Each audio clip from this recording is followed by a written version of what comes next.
vamos hoje ter uma aula, de evolução e vamos, na verdade, tentar ver com vocês uma primeira teoria importante do transformismo, né? Que é a teoria do Jean-Baptiste Lamarck. O Jean-Baptiste Lamarck é um francês, tá? Que viveu no século XVIII, ele nasceu no século XVIII, morreu no século XIX, mas ele fez uma teoria, considerada uma teoria importante para a evolução, tá?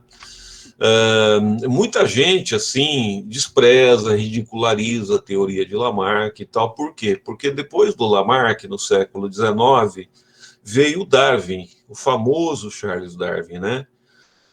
Então, o que acontece? Quando você contrapõe a teoria do Darwin com o Lamarck, hoje em dia a gente sabe que a teoria do Darwin é muito mais, vamos dizer assim, considerada correta do que a do Lamarck. Mas veja bem, o Lamarck teve a sua importância, ele foi um transformista também, tá?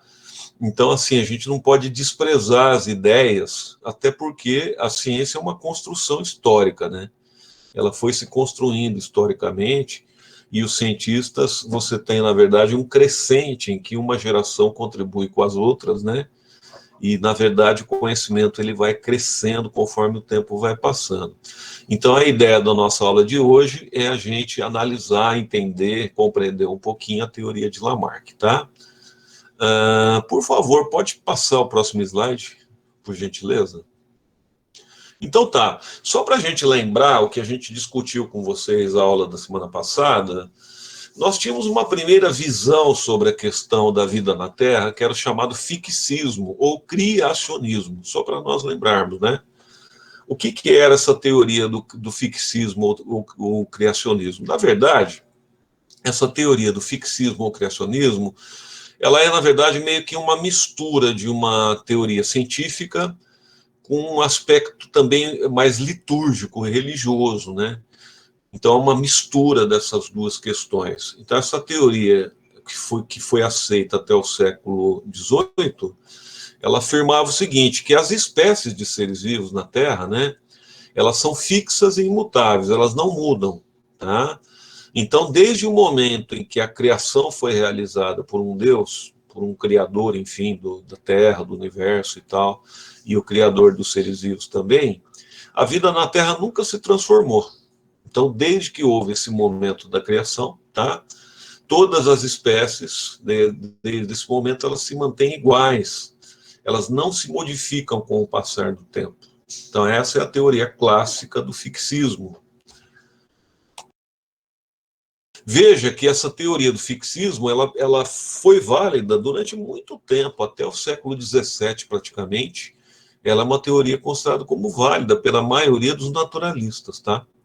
Pode passar, por favor, o próximo slide. Bem, só que existia uma ideia que se contrapunha a essa teoria do fixismo, que era exatamente a ideia ou a teoria conhecida pelo nome de evolucionismo ou transformismo, tá? O próprio nome já diz, né? Transformação ou transmutação também, como pode ser chamado. O que essa ideia ou essa teoria ela afirma? Exatamente o contrário do fixismo, tá? Ela pregou o seguinte, que as espécies atuais, as espécies hoje que vivem na Terra, primeiramente elas foram originadas de ancestrais comuns, que já não vivem mais entre nós. Essas espécies foram extintas há milhões de anos atrás, tá? E, na verdade, o que aconteceu na vida na Terra, segundo o evolucionismo? Essas espécies elas foram se transformando com o passar do tempo, elas foram se modificando, tá? E através dessa transformação, dessa modificação, veja que isso pressupõe a passagem de milhões de anos, não é um processo que ocorre do dia para a noite.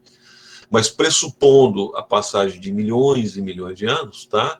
Ocorreria muitas transformações dos seres vivos, desses ancestrais que nós chamamos, né?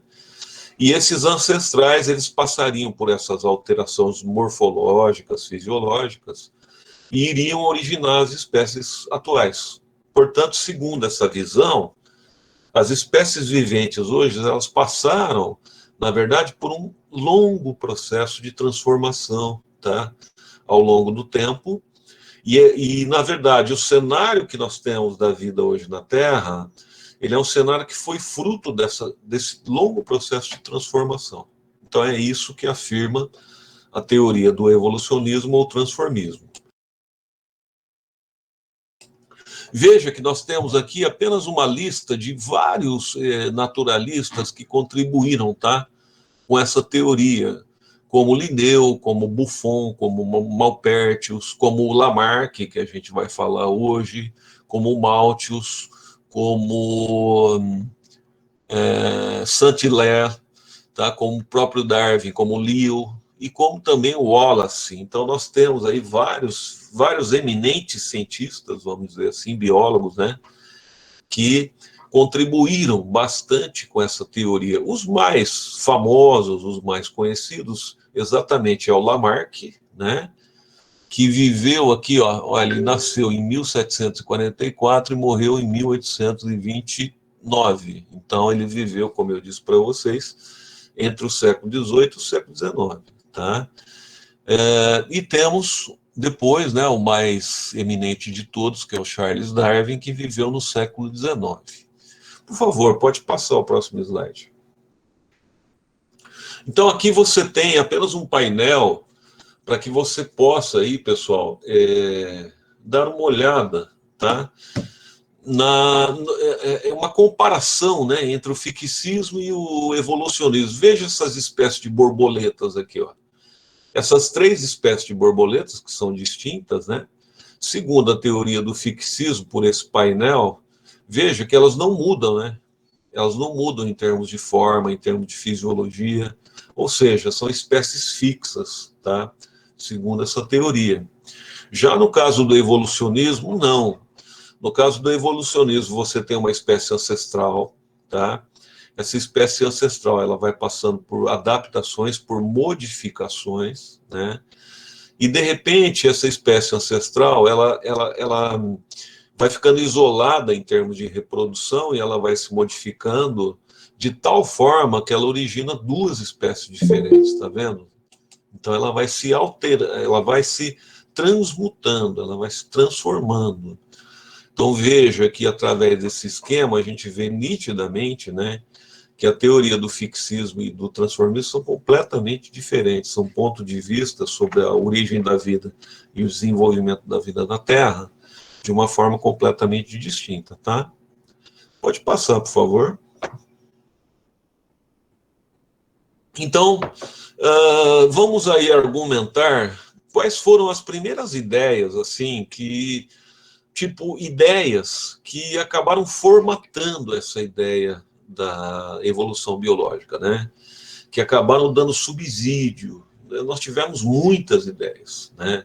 Muito caldo de conhecimento que veio agregar na biologia para que essa teoria da transformação ela fosse realizada.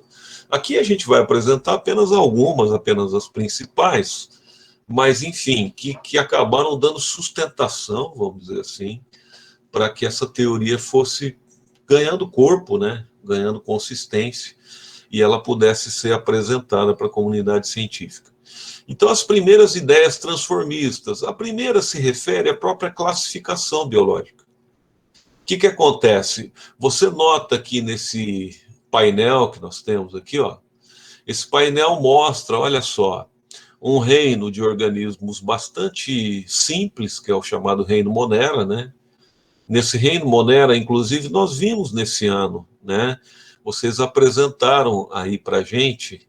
Aliás, nós vimos no ano passado, perdão. Vocês viram no ano passado, né? O reino Monera são aqueles grupos de organismos bem simplificados de micróbios. Veja que esse reino Monera ele vai passando por transformações, origina um reino protista, que já são formados por células eucariontes. Esses organismos vão se modificando com o passar do tempo, formam as algas, ó, tá vendo? Essas algas formam as plantas. Os protozoários aqui vão formar um primeiro grupo de reinos animais, eles vão se diversificando. Então, através desse esquema, dá para ver nitidamente de que, na verdade, com o passar do tempo, nós fomos aí alterando bastante, né? Segundo essa ideia, A vida começou, na verdade, nos oceanos, na Terra, de uma forma muito simplesinha. Era uma célula, inclusive pela teoria que se tem hoje, uma célula procarionte, né, que não tinha nem núcleo, e levou milhões ou bilhões de anos até para que essa vida ela pudesse ser submetida aí às condições ambientais e que ela pudesse ir adquirindo, de fato, várias formas e vários tipos de posicionamentos para poder originar as espécies atuais, né? Então, segundo a classificação biológica, a chamada taxonomia, a classificação biológica, o pessoal, ela permitiu aí a identificação de semelhanças e diferenças entre os seres vivos, né? E permitiu também estabelecer aí uma possível origem comum entre todos eles, que é aquilo que a gente acabou de dizer. Então, por favor, pode passar mais um slide. Então, isso forma o que nós chamamos de árvore da vida. Olha que bonito isso. A árvore da vida que nós temos hoje, que é um dos conceitos mais importantes da biologia, né? É a árvore evolutiva, olha. Mostra que a evolução, ela acontece, ou aconteceu, ou vem acontecendo, né? Porque a evolução é um processo dinâmico, que não só aconteceu, como acontece até hoje. Ela, na verdade, funcionaria como um esquema de árvore, ó, que vai se derivando, né? Então, ela começou de uma origem comum da vida para todos os seres vivos, e olha como ela vai se diversificando, pessoal. Veja que no caso nosso, dos seres humanos, nós ocupamos aqui uma posição bem recente na Terra, né? A gente tem nessa árvore aqui é o início, ó. Aqui nessa posição azul é o início da vida na Terra. Esse ramo, digamos aqui, central, ele significa aqui o desenvolvimento através do tempo, e veja que a nossa espécie aqui, ela está colocada numa região bem distante até do início, significa que a nossa espécie é uma espécie recente na Terra, tá? Só para você ter uma ideia, onde estão os dinossauros aqui, ó, tá? Olha onde estão os peixes, certo? Olha onde estão aqui os mamíferos de grande porte, peixes, então plantas. Então essa árvore forma um sistema, né? Um sistema lógico de vida, de classificação e de evolução, né? Com que a vida teria, de fato, se organizado aí ao longo da sua existência no nosso planeta. Pode passar, por favor, mais um slide? E outro dado importante, que também que a gente comentou na aula passada, são esses fósseis, né? Esses fósseis que vamos lembrar, eles são animais que viveram no passado, tá? Que não vivem mais. Você tem muitas vezes, algumas vezes, ossos preservados, que foram preservados em algumas situações, em que esses animais, por exemplo, esse fóssil aqui, que é o Archaeopteryx, né? A gente nota claramente que ele é um réptil, ele parece um lagarto, tá?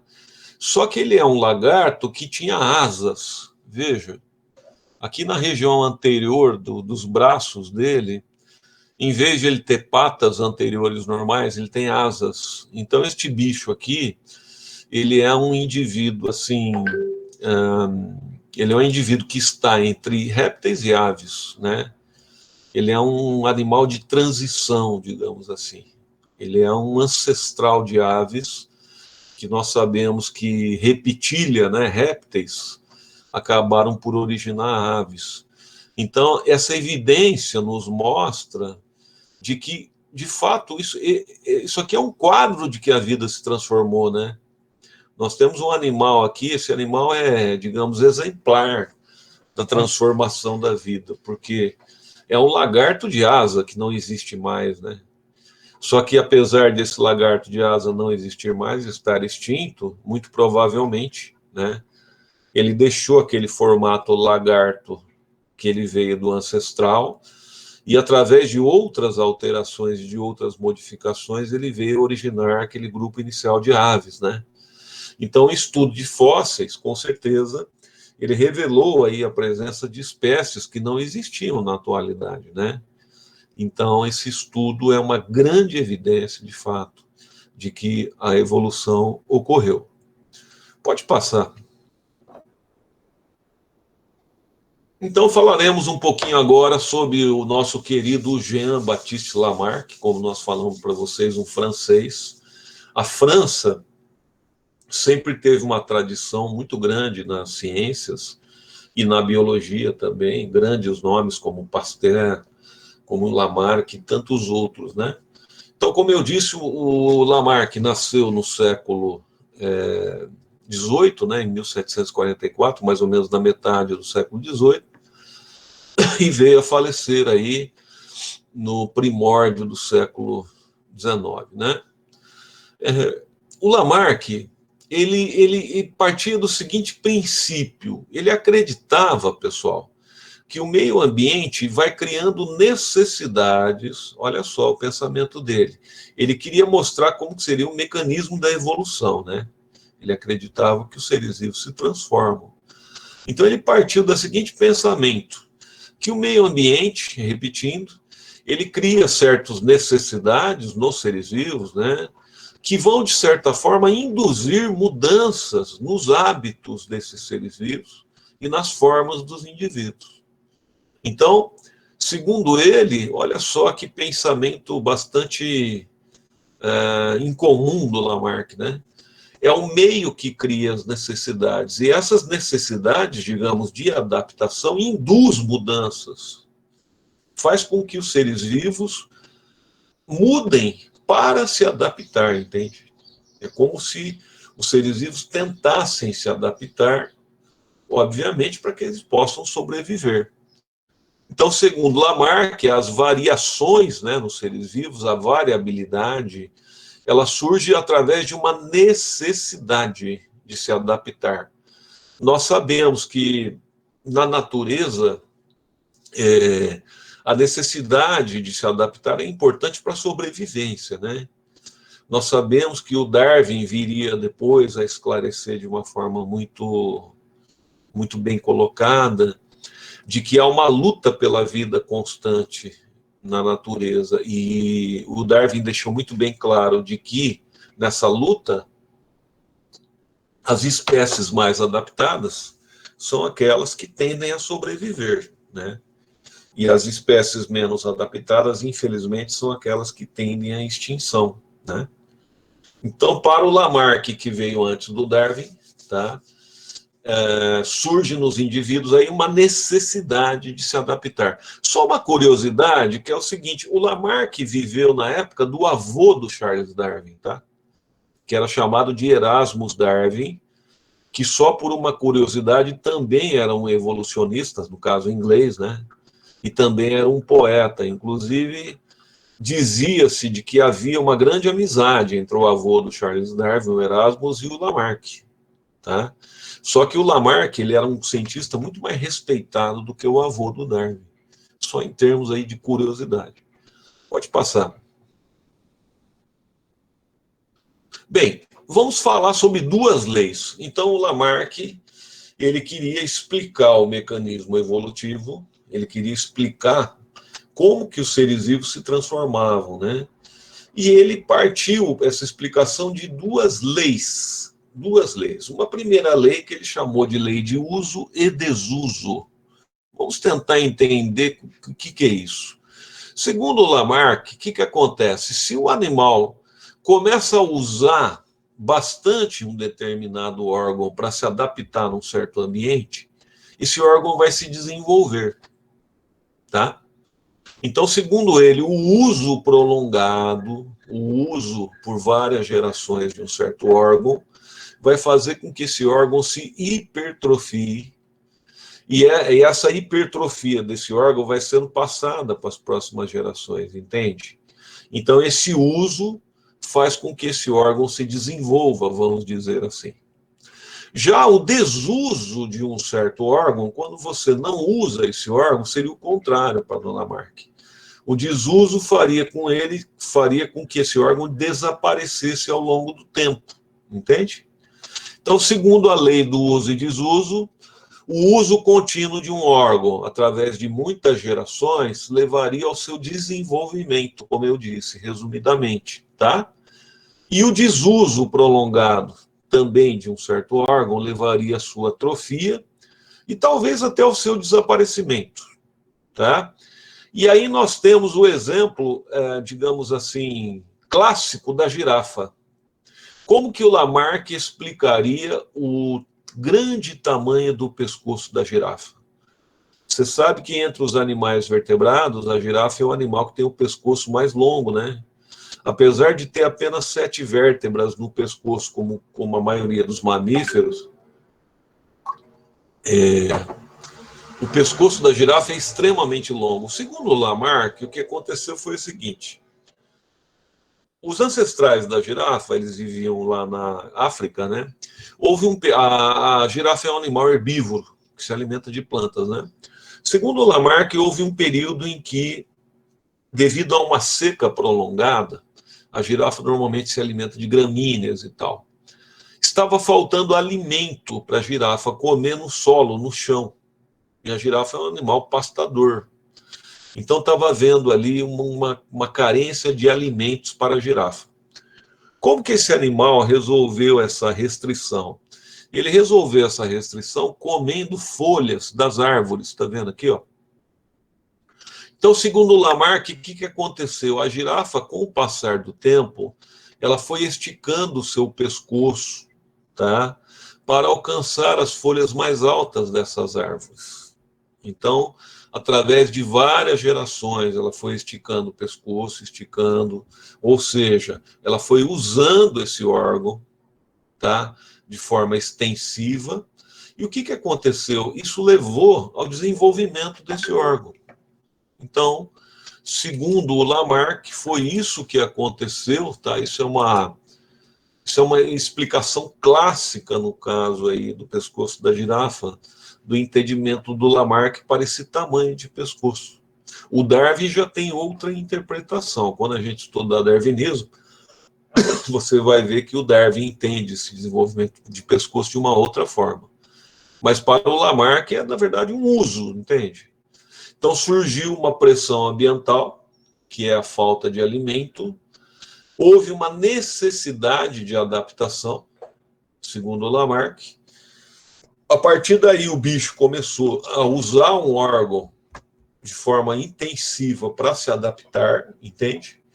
Esse órgão começou a se hipertrofiar, começou a se desenvolver. Qual foi o resultado? Esse órgão se desenvolveu. Isso explicaria para o Lamarck a transformação, tá, do pescoço da girafa. Pode passar, por favor. E tem uma segunda lei. Então, você tem a lei do uso e desuso e uma segunda lei, que é a chamada lei da transmissão dos caracteres adquiridos. O que diz a lei da transmissão dos caracteres adquiridos? Ela diz o seguinte, que aquelas modificações que se tornaram adaptativas, digamos assim, aquelas modificações boas que fizeram o ser vivo se adaptar no ambiente, tá?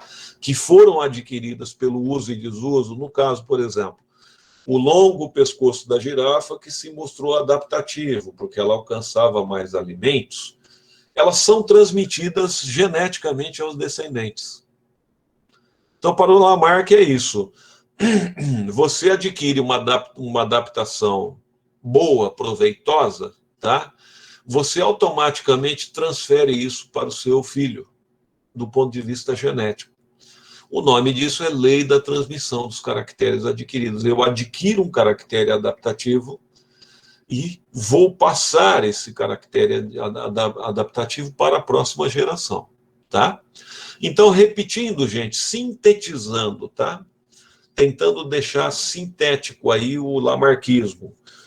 O lamarquismo parte do ponto de vista de que, na verdade, os seres vivos eles se adaptam devido a uma necessidade de adaptação. O meio cria uma necessidade de adaptação. A partir disso, eles vão usar ou não certos órgãos. Você vai ter um uso ou desuso de certos órgãos. Esse uso e desuso, obviamente, ele vai se destinar a se adaptar a uma certa pressão ambiental, tudo bem? Segundo ponto, quando esse uso e desuso leva a uma melhoria adaptativa, digamos assim, tá? Essa melhoria adaptativa, essa modificação adaptativa, ela será transmitida aos descendentes pela chamada transmissão dos caracteres adquiridos. Eu queria perguntar o seguinte para vocês: alguém tem alguma dúvida sobre o que eu falei?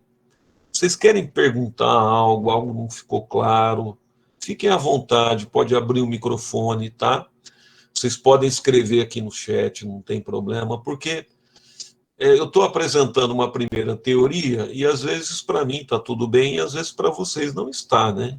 Então, se vocês não entenderam, viu, pessoal, alguma passagem, se ficou alguma coisa aí meio embaçada, por favor, pode perguntar, pode me interromper, viu?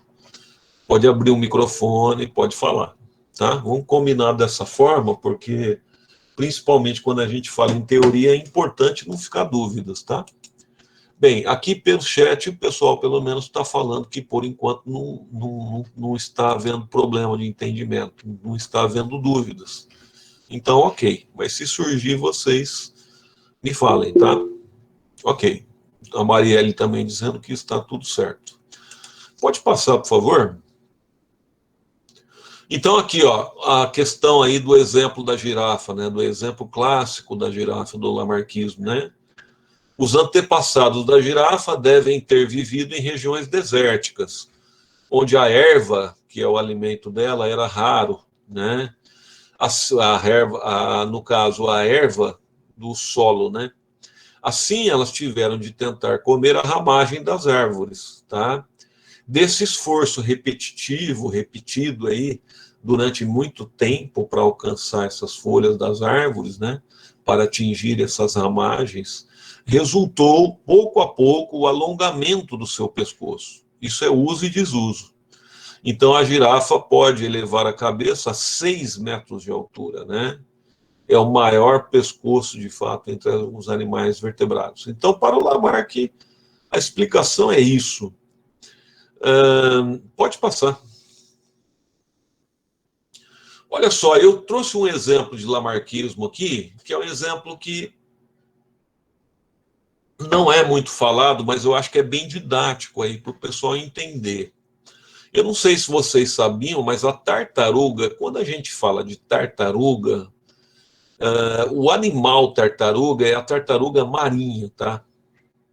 Esse aqui, ó, ele na verdade é um jabuti, tá? Terrestre.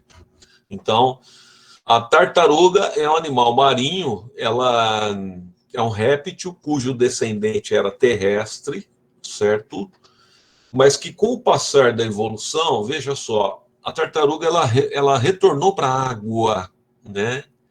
Apesar de ser um animal pulmonado, ela vive na água, ela tem que retornar, inclusive, à superfície para respirar, porque ela respira por pulmão. E, na verdade, o que restou para a tartaruga é o seguinte, como vocês devem saber, quando a fêmea ela vai pôr os seus ovos, né, no processo de reprodução, ela retorna à terra, né? Ela põe os seus ovos na areia. Então, mostrando a ancestralidade repetília dela. Ela é um réptil, tá? E, como todos os répteis, se originou na terra, mas alguns répteis voltaram para a água, como é o caso da tartaruga marinha. Então, como que o Lamarck explicaria esse retorno da tartaruga para a água? Como seria essa passagem, tá? Essa modificação de um ancestral terrestre até que você formasse um indivíduo, um organismo aquático. Por exemplo, se nós pegarmos a pata de uma tartaruga terrestre, ela é diferente morfologicamente da nadadeira de uma tartaruga aquática. Totalmente diferente, né? Uma pata de um animal terrestre, ela é adaptada para você andar na terra, ela é musculosa, ela é achatada, ela é feita para aguentar o impacto, para aguentar o peso do animal na terra. Já a nadadeira é um órgão hidrodinâmico, que é feito, na verdade, para nadar, né? Que é feito para se deslocar no ambiente aquático. Então, obviamente, houve uma transformação aqui, radical até, uma transformação dessa pata terrestre para essa nadadeira marinha, né? Como que o Lamarck explicaria isso através da sua teoria? O Lamarck diria o seguinte, ó, que esse animal terrestre, ele começou, devido a alguma restrição que ocorreu, tá? Ou por falta de alimento, ou pela necessidade de se adaptar em outro ambiente, etc. Esse animal, através de um processo de tentativas de uso prolongado da sua pata no ambiente aquático, tá? Essa pata começou a se transformar pelo uso e desuso, tá? Até que depois de passadas várias gerações, muitas gerações, essa pata se transformou numa nadadeira adaptada para um ambiente aquático. Então, segundo Lamarck, foi de fato um outro exemplo do uso e desuso, tá, prolongado de um certo órgão, que levou esse órgão a se modificar, percebe? Esse é um outro exemplo claro, totalmente claro, do lamarquismo. Então você tem aqui um ancestral terrestre que tem um design corporal desenhado para viver de forma adaptada no ambiente aeroterrestre, e você tem aqui a tartaruga marinha, que tem também uma anatomia, uma morfologia totalmente adaptada para viver no ambiente marinho, e a explicação lamarquista para isso. Pode passar. Bem, outras questões, né? O nosso dente do siso, eu não sei se vocês ainda têm o dente do siso, se vocês já tiraram o dente do siso, se não tiraram, eventualmente eles vão tirar, que é aquele dente, o último dente que nós temos na arcada dentária, né? A Letícia está falando que já tirou, a Marielle tem ainda. Então, brincando, a gente fala assim, que a Letícia não tem mais juízo, né? Porque o pessoal falava antigamente o seguinte, que quando você tira o dente o dente do juízo, que eles falavam, né? Então, quando você tira o dente do siso, você perde o juízo. Brincadeira, pessoal. Então, o dente do siso, o que acontece? Ele é um dente que nós não usamos mais, entende? Não usamos. Assim que você quer ver um outro órgão que nós não usamos mais, é o apêndice vermiforme do intestino, tá? Nós não usamos mais. Esses órgãos que nós não usamos mais são chamados de órgãos vestigiais, entende? Isso aí é um prato cheio para o lamarquismo. Então, por exemplo, como que o lamarquismo explicaria o dente do siso? Ele explicaria o seguinte: no nosso ancestral hominídeo, né, que viveu há milhares de anos atrás, o dente do siso ele tinha uma utilidade, ele era útil, ele era usado.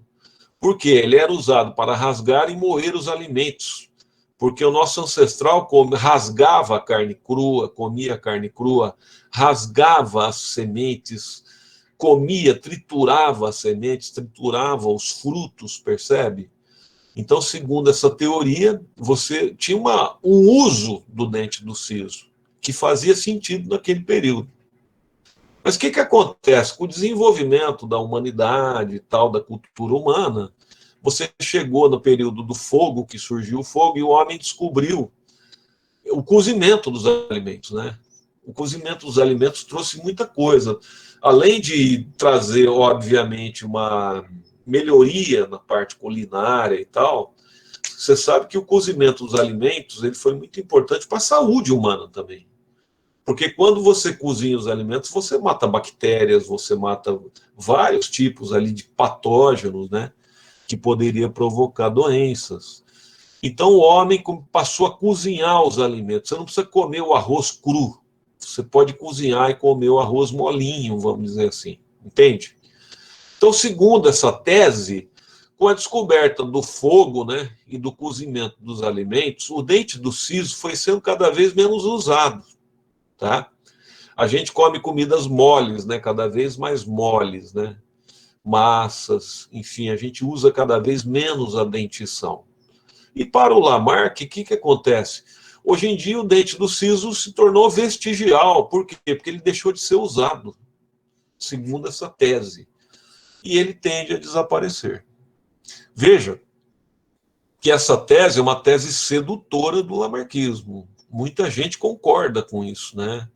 Faz muito sentido até. Você pensa, poxa vida, um órgão que eu não uso, ele vai desaparecer, né? Nós sabemos que isso não é correto. Vai fazer mais sentido você entender isso, principalmente depois que a gente vê o darwinismo.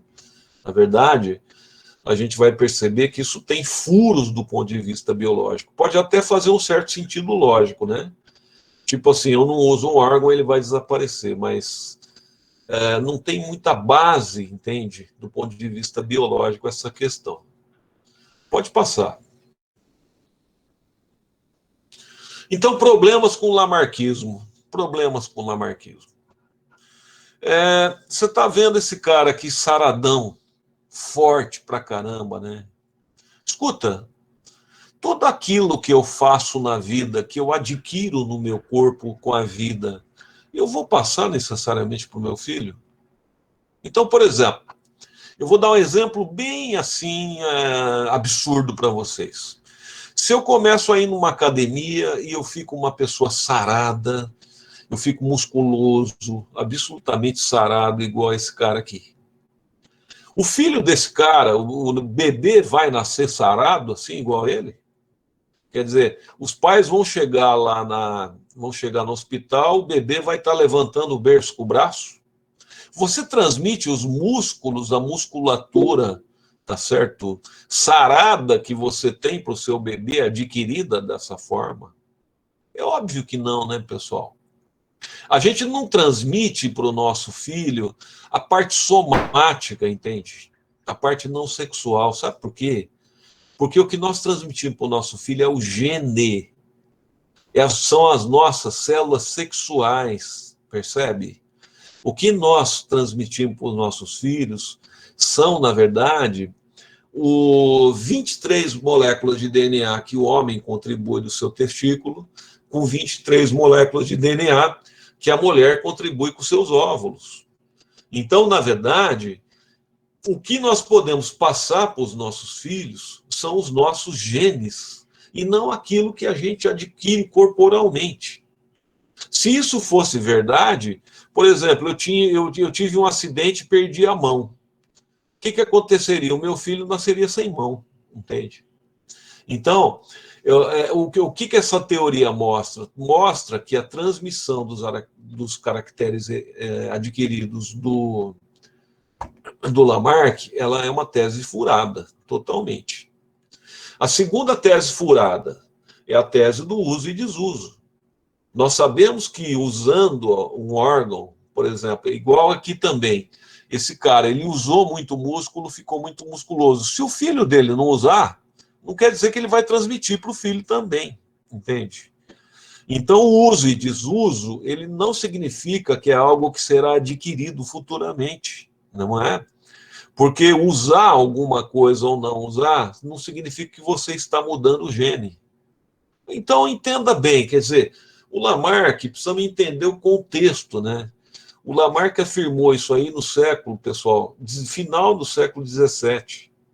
Ele foi um grande cientista, um eminente cientista, ele contribuiu bastante para o pensamento evolucionista. Apenas, no período dele, ele não soube, ele não tinha ferramenta, ele não tinha condições de explicar o mecanismo da evolução. Tá? Ele tentou explicar, mas hoje nós sabemos, depois de 3 séculos quase, nós sabemos que na época dele, tá?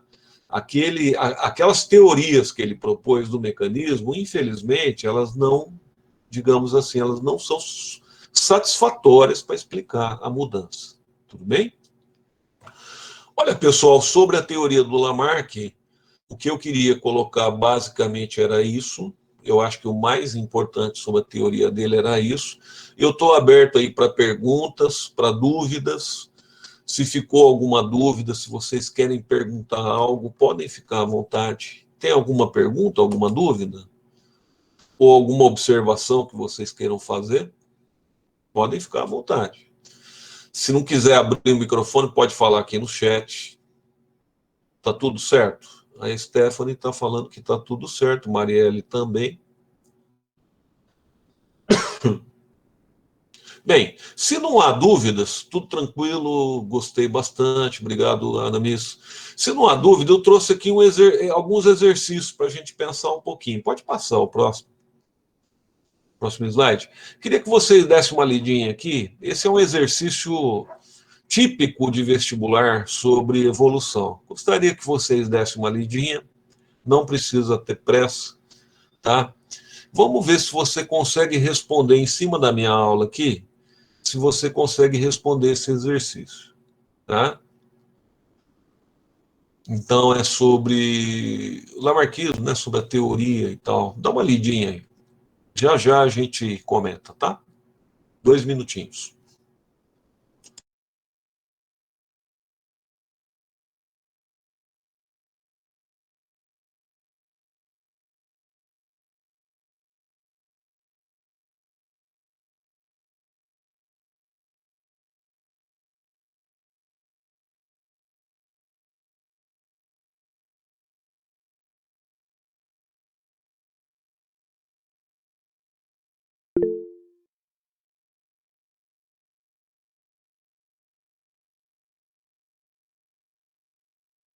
O pessoal aqui, o Aramis, Vitor, Marielle, Cauê, estão optando pela alternativa C, né?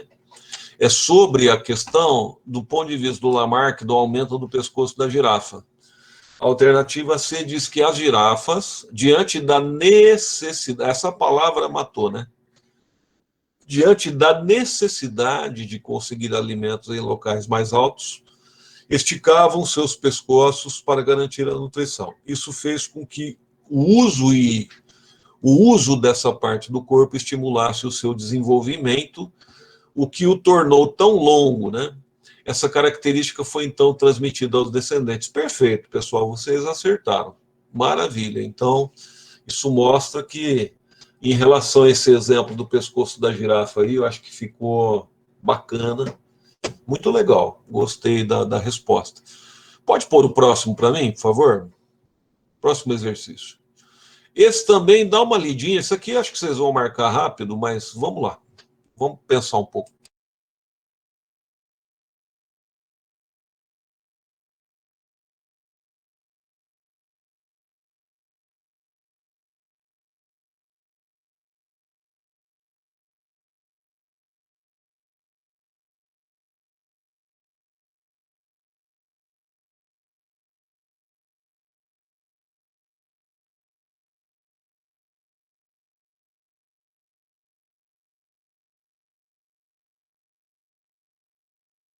Bem, alguns escolheram a A e a grande maioria escolheu a D, né?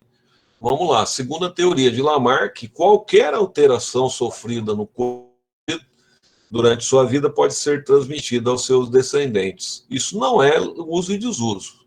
Isso é transmissão de caractere adquirido. Então, com certeza, a alternativa D, tá? Quem optou pela alternativa D optou corretamente, né? Vamos lembrar aqui que ele não está descrevendo uso e desuso, ele está falando sobre, de fato, tá? Transmissão, né? Transmissão de característica, tudo bem? Então seria a alternativa D. O próximo, por favor.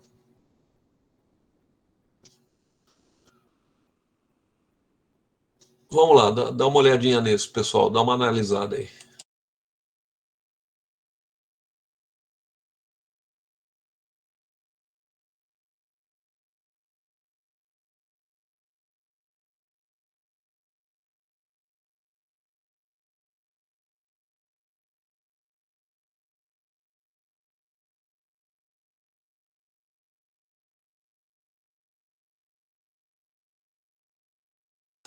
Com certeza, eu acho que o pessoal está consensual nesse daqui, né? Acho que está bem claro, né? Então, Lamarck foi um dos primeiros cientistas a tentar derrubar a ideia de que todas as espécies são imutáveis. Segundo esse pesquisador, a utilização constante de um órgão faz com que ele torne-se mais forte e funcione melhor, enquanto sua inutilização provoca sua atrofia. Com certeza, a lei de uso e desuso. Isso aí é bem bem característico, todo mundo matou a pau. Maravilha, pessoal. E mais uma questãozinha só sobre revisão de lamarquismo, para vocês terem uma ideia. Vamos lá? Pode passar.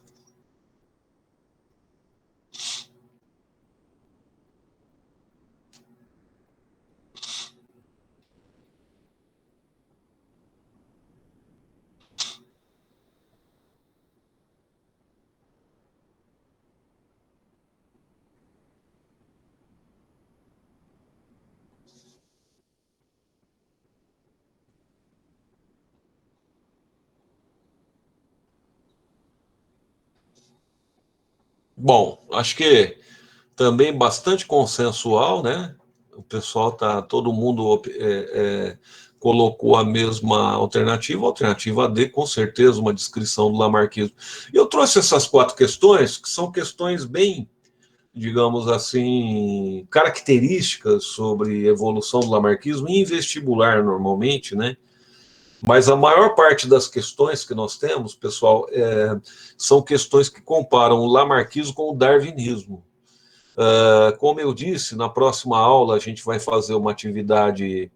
Vamos fazer uma atividade, na verdade, assíncrona, né? Eu quero me reunir com vocês na próxima aula, no início da aula, aqui às 10h30, para a gente combinar, como nós fizemos na semana passada, tá? Daí vocês vão ter um tempo de fazer. Eu não sei, Marielle, se vai ser igual, se vai ser diferente, eu quero pensar um pouco, mas eu queria que a gente se encontrasse, tipo 10h30. Vai ser um negócio tranquilo, não vai ser mágica para ninguém, mas eu queria que a gente se encontrasse no início da aula aqui. O tema da aula vai ser essa aula, vai ser essa aula. O tema da atividade, perdão, vai ser essa aula. Eu não sei se vai ser um filme de complementação, eu não sei se vai ser um texto, eu não sei se vai ser uma prova, eu vou pensar um pouco, tá? E aí a gente vai fazer uma atividade de complementação sobre essa aula, tudo bem? Mas assim, vamos se encontrar na aula que vem e a gente vê isso.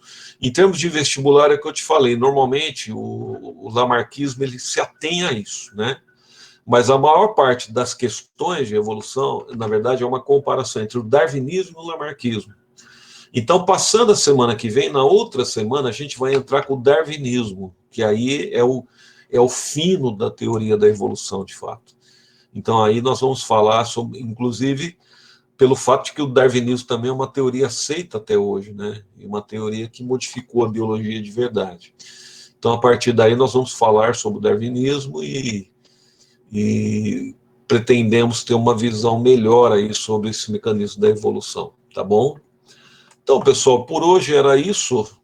O que eu pretendia falar com vocês era isso. Quero agradecer aí a presença de todos, de todas. Muito obrigado, viu, pela participação.